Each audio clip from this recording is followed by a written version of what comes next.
the question. It's a good transition. Hello, everyone. Happy to be here today. I am Brice or Brice. Depends if you speak French or not. I work for Schneider Electric as global solution architect, dedicated for the data center business. So I'm going to speak today about the scope 3. So it's not a boring topic. I will try to demystify a little bit the scope 3, which is not so easy, especially if you are familiar with this. It's not so easy to calculate. And if you are not familiar with this, I hope that you will have a good introduction of what is inside. So, a quick recap about the different scope. I think we can say today that 1 and 2 is pretty well understood and pretty well on the track to be managed by everyone. 3, as you can see in this picture, we can see a lot of things inside. And that's why we have tried to make something to facilitate the work. So how to start from that? The first thing is to categorize, of course, the different part of the scope 3. The GHG emission and the GHG protocol speaks about a lot of things. And we wanted to detail actually what is inside related to the data center. So, of course, we need to qualify, to understand what we are talking about. We have to understand how much it is, so measure, and then build the journey as it has been also presented yesterday by Meta, I think it was. So we have, the first thing we have made is a white paper, or at least this study. The white paper is the outcome of this study. It's 53, it's available on the website, you can find it, where we have categorized the different type of scope 3 which are related to the data center. I mean, as I said, GHG is a generic protocol definition, but this white paper is defining what is, it's more data center specific, if you like. Beyond the 9 categories, the first thing which is super important to capture is we should not double account in the same organization the different topics, whatever it's in scope 3 or 2 or 1. So that's in the same organization. Just to give you an example, the fuel I buy for my genset is scope 3. The fuel I burn for my genset is scope 1. The energy I buy from colocation perspective, if I am a colocation operator, the energy I buy is scope 2. However, a part of this energy is scope 3. And I can, as end user of this colocation company, I can take a part of this scope as scope 3 upstream. And then, as a colocation company, a part of this energy is not taken into account, or can be double account, or can be contracted one with the other. So, important to first understand, same organization, no double account, different organization or companies, then we can have double account, but actually it's also a business, it's also a service. So it's interesting to think about that in a sense that we don't put the monkey on the other side, I would say, but it's a service, so that means that it's a business. And we can also manage that. It's not, I'm not speaking about greenwashing at all as well. It's a service. So it is our business to manage what needs to be taken into account as my company, or is a service I sell to my customers. The second document we have produced is another white paper you can get from the website, public. And this is the main purpose of this presentation today. We have taken an assumption, a very small data center. We took a small one because it's easy to make the first exercise with a small data center. So it's 1 megawatt of IT capacity, 6 kilowatt per rack. It's concurrently maintainable. So from design perspective, from an architecture perspective, it's slightly optimized. It's not the top optimization we can get, but it's fine. It's a 3 megs 2 actually. Available for the electrical part, available for the cooling part. 20 years life cycle, 50% loaded for the IT. I know some of the people say, it's not enough, we should increase that, for sure, but it is assumption. PUE 1, 3, 4, not super good. We have lead acid battery, and the refresh of equipment is about 4 years, which is the average. And we took a kind of assumption, which is the US one about the electricity, the CO2 emission of the electricity from the US as an assumption, which is quite high, above the average of the world. So the first thing to say is just to understand where, let's say, where the figures lands. I mean, where we are. Scope 1, as you can see, is almost 0. Okay. We consider we have a medium voltage connection to the data center, so there is no generation plant on site. So the only one we have is the fuel we burn for the backup in case of backup. Then we have the proportion, which is roughly the same, a little bit higher for the scope 2 after 20 years, but you can see that we have a big proportion of the scope 3 in this calculation. Also because we have taken the energy in the US. The example is in the US. If we change the country, we have different proportion, of course. I could take Sweden as well, which is super good. We took France, which is very good in terms of CO2. That can be Sweden in Europe. And Singapore is not super good.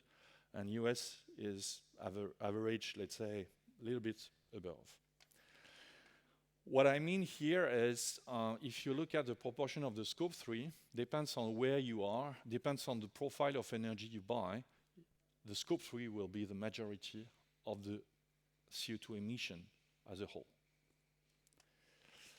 Then we break down the scope 3, and the good news is we have 2 major categories in this scope 3 profile according to the calculation.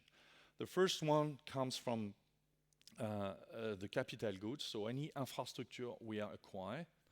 And the second is the related scope 3 that comes from the energy we source. Then, if we go to the embodied carbon of the infrastructure, we have 2 major categories. One is the IT, and the other one is the cooling, the concrete, and the electrical part. And after 20 years, due to the renewal of every 4 years of the IT is dominant. So, question about the life cycle of the IT. We'll see on the conclusion. And here you have the way we have calculated that. You can see that, of course, it re-increases, the IT is re-increasing the CO2 emission just because of the life cycle of it.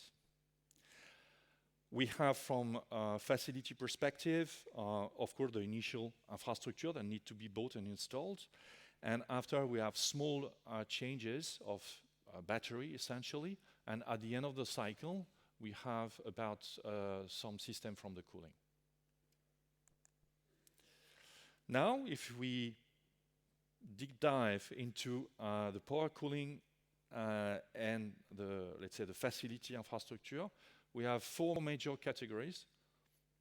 One is the core and shell, so the building itself, the electrical, the cooling, as we said, and the the yellow part comes from others. It's mainly security, and so fire detection, fire protection, CCTV access control system, which create that, and some other small things according to the way it has been built.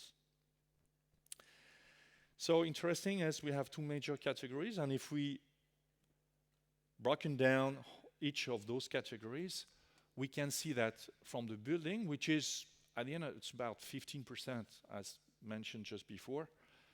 The concrete is very much the majority of what you get from the building in terms of CO2 emission. From the cooling, it's about the chill water system. So it depends, of course, of the technology you use, the refrigerant you use, which has a lot of GWP or equivalent of CO2 equivalent.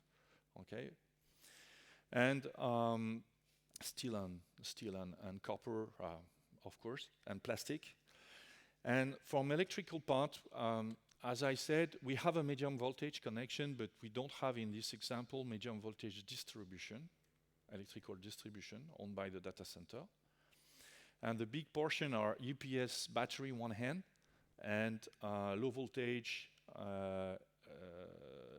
upstream, downstream of the UPS. So I will not go back to the different figures that give you the map of everything here on this exercise. According to the step, you have all the figures, you have the proposed action. I'd like to focus on the conclusion on that.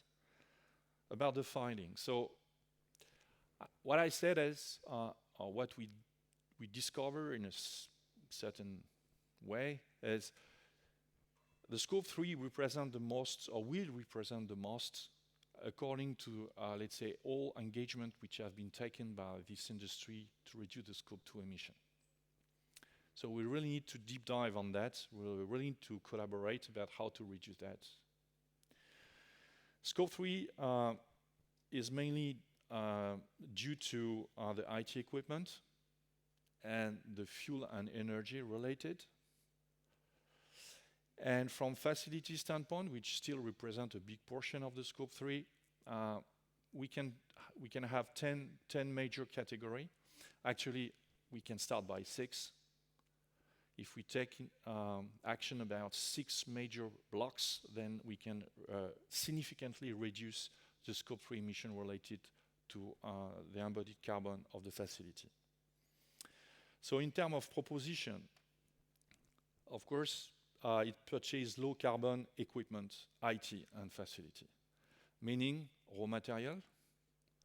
The source of this material is super important, the way it is manufactured, and all the R&D which is behind to be able to reduce the footprint, the weight, and any type of components which are inside. The second is to purchase the highest efficiency equipment, whatever it's IT or facility. Just to give you an example, if we calculate for UPS, just a UPS standalone, you can get that on the PEP, so the environment profile of a UPS, even with a very high efficiency of this UPS, which is 98.5% of efficiency. During 15 years, the CO2 emission is represented by at 85% by this 1.5 non-efficiency of this UPS. So that means that we encourage, of course, the market to take the most higher type of UPS. So it's available for UPS, but it's available for the chiller. It's available, of course, for transformers and for low voltage switchboard, for instance, which are the main blocks which are consuming the most in terms of heat. And for IT, it's about power supply. So power supply or power shelf, depends if we are OCP or traditional, of course, to take the highest efficiency of it. Maximize the renewable of energy is super important because it will, of course, it reduces scope 2. And it also solve a big portion of the waste of energy that is not used inside the data center. So I talk about the UPS, the chiller, everything which is, let's say, the inefficiency of the system will have, with renewable energy, a drastic diminution of this part. So diminution of the scope 2 then, and related scope 3. Extend server lifespan is a big question. We can extend the lifespan or directly think about circularity more than today. Design and operate high utilization IT and facility. So I think the OCP has demonstrated a lot of things on that over the last 10 years, but we should continue, have a close collaboration between IT world and let's say facility world to be able to maximize one with the other. It means a lot of software for us now, from our perspective, because it's the only way to interoperate. It's different infrastructure. So only the software to manage the IT with the facility should be the way to go in order to have a real diminution and optimization of one versus the other. And one doesn't work the same way as the other, as you know, especially when we think not about electrical distribution, but essentially about the cooling and IT. If we are more predictive, if we are anticipating much more the use of the IT, we can really better manage, of course, the facility and the cooling part. Optimize the IT demand. When I speak about that, we have made a study 10 years ago about that with different other partners, and we could see that R&D, development of the software and the way we manage the software on that use the resource, the IT resource, is key. And allocation of the resource, disallocation of this resource are super important to manage the hardware and then manage the facility and then the consumption and the CO2 equivalent. And finally, it's think about transformation of existing building and not build a new one. Then consider modular, either because we scale or because we densify. We spoke about liquid cooling today. The liquid cooling is a small portion. We expect to have, according to analysts, about 20-25% in 5 years from now, liquid cooling in the data center. So that means more densification per square meter. And thinking about, especially for colocation, modular in advance on the design is a way to solve a big portion of this evolution of the density. And foster circular economy. It's obvious, but it's a real project. It's a real thing that needs to be undertaken. So quickly, the last thing we have developed is a trade-off tool. You can have access to this trade-off tool to calculate your emission. It gives you an order of magnitude of what you are going to have in terms of CO2 equivalent. There is a lot of things behind in terms of data, compilation, etc., of information. It's quite simple as it is. We didn't want to complexify too much that HMI, the tool, just to help the people to, let's say, to use it and start by having an order of magnitude, something perhaps not super accurate, but at least give you a good idea of what's going on. And the last thing is call for action is if you want to join the sustainability project, we are part of that, and we are happy to get inputs and any collaboration on this. Thank you very much. Any questions? Happy to answer.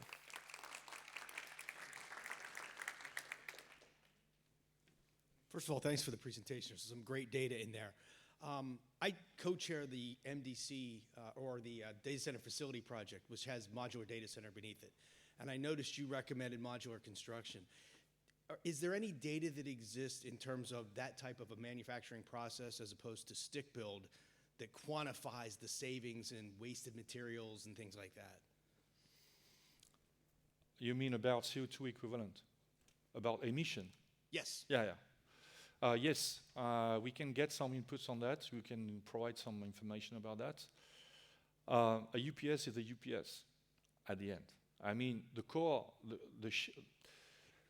I don't have the figures in mind, but the question is, I don't think we sell.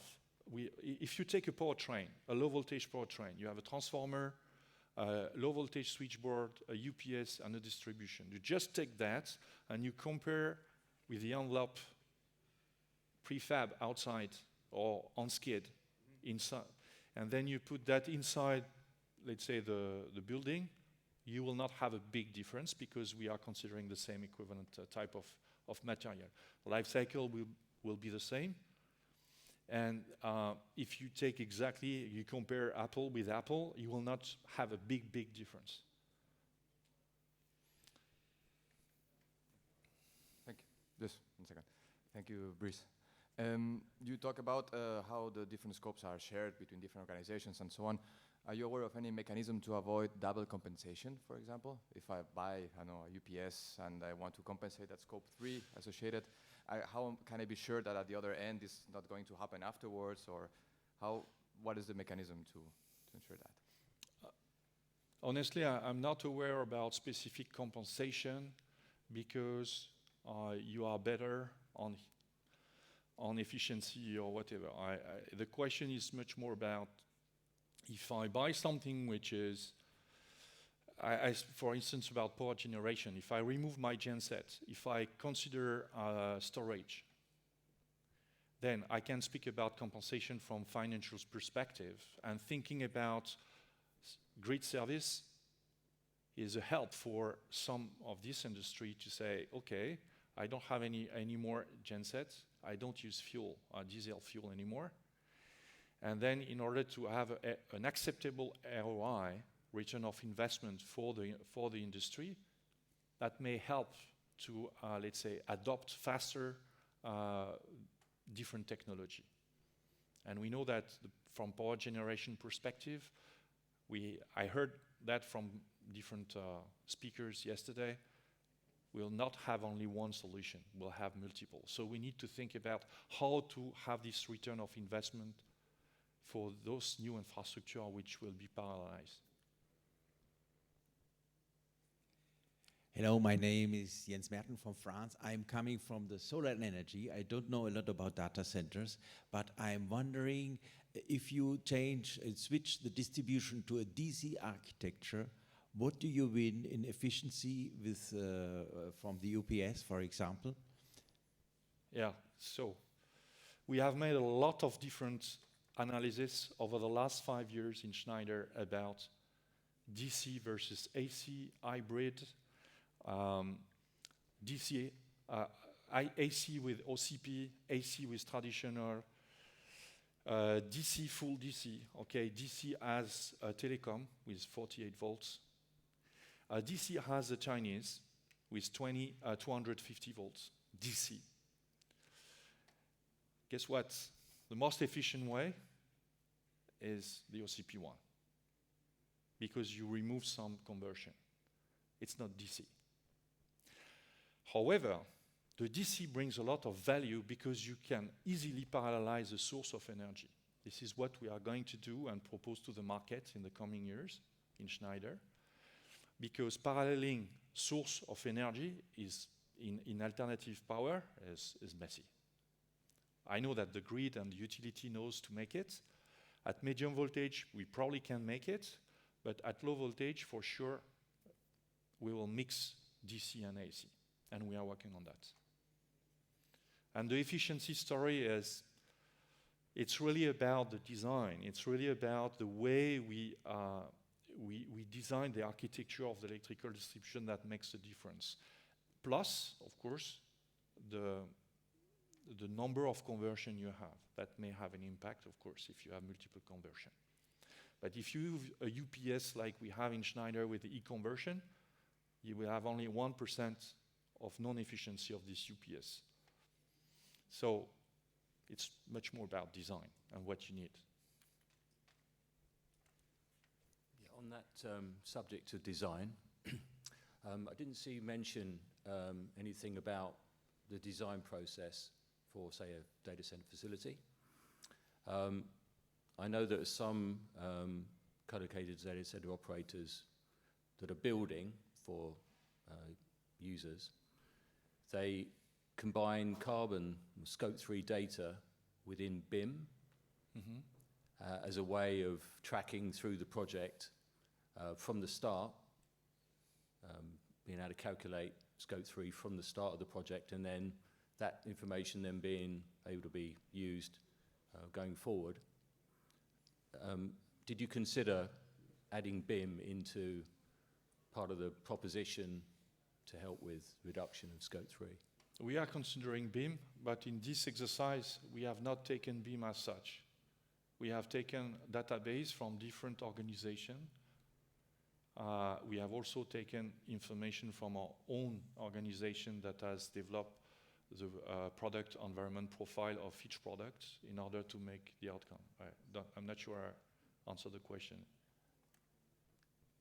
Yeah, I mean, so yeah, it's very good having the information, be it an EPD or PEP,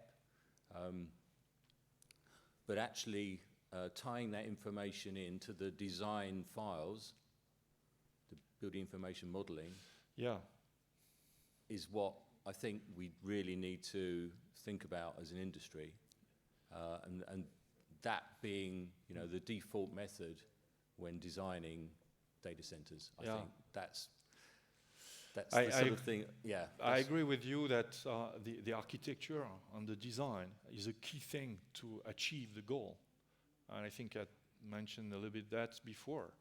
And using that model is absolutely valid, and perhaps, the next step is to be much better on modelization of the design thanks to the BIM in order to be more predictive or to compare from engineering perspective what is best versus A versus B and see what is the best. Yes, agree. Great, thank you.